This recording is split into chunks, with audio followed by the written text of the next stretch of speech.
পাকিস্তান কেন আনপ্রেডিক্টেবল তা বোঝা গেল আরো একবার। স্কোরবোর্ডে জয়ের জন্য প্রয়োজন 120 রান, সেই রানটাই করতে ব্যর্থ হয়েছে সাবেক বিশ্ব চ্যাম্পিয়নরা। বাবর আজমদের থামতে হয়েছে 114 রানে এসে। 6 রানের এই অবিশ্বাস্য হারে পাকিস্তানের বিদায়টাও প্রায় অনিবার্য হয়ে পড়েছে এবারের বিশ্বকাপ থেকে।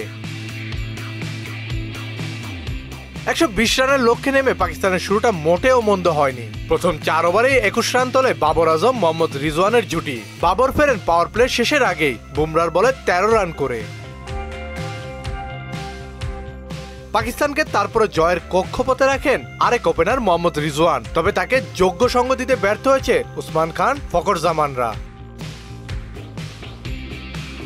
80 রানে 3 উইকেট হারানো পাকিস্তান তারপরও জয়ের স্বপ্ন দেখছিল। সেখান থেকেই একের পর এক ডট বল আর রিজওয়ানের উইকেট ভারতকে জয়ের সুবাস এনে দেয়। পাকিস্তানের হয়ে সে সময় শাদাব খান, মোহাম্মদ ইফতিকারের মতো প্রতিষ্ঠিত ব্যাটাররা দলে থাকলেও ম্যাচে আর ফেরা হয়নি। হার নিয়েই মাঠ ছাড়ে তারা।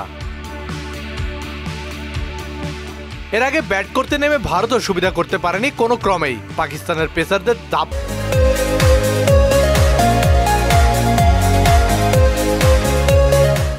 119 রানেই গুটিয়ে যায় দলটি। টি-20 বিশ্বকাপে এটি ছিল তাদের চতুর্থ সর্বনিম্ন স্কোর, আর অল আউট হওয়া ইনিংসে এটি দ্বিতীয়। প্রথমে ব্যাট করে বিশ্বকাপে এত কম রানে কখনোই অল আউট হয়নি ভারত।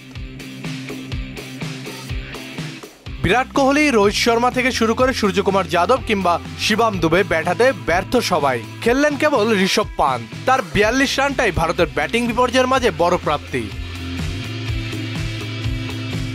এদিকে দিনের আরেক ম্যাচে ওমানকে 7 উইকেটে হারিয়ে সুপার 8-এ যাওয়ার পথটা আরো মসৃণ করল স্কটল্যান্ড। ওমানের করা 150 রান 3 উইকেট হারিয়ে টপকে যায় তারা। কাজী পাপ্পু, স্পোর্টস ডেস্ক, মোহনা সংবাদ।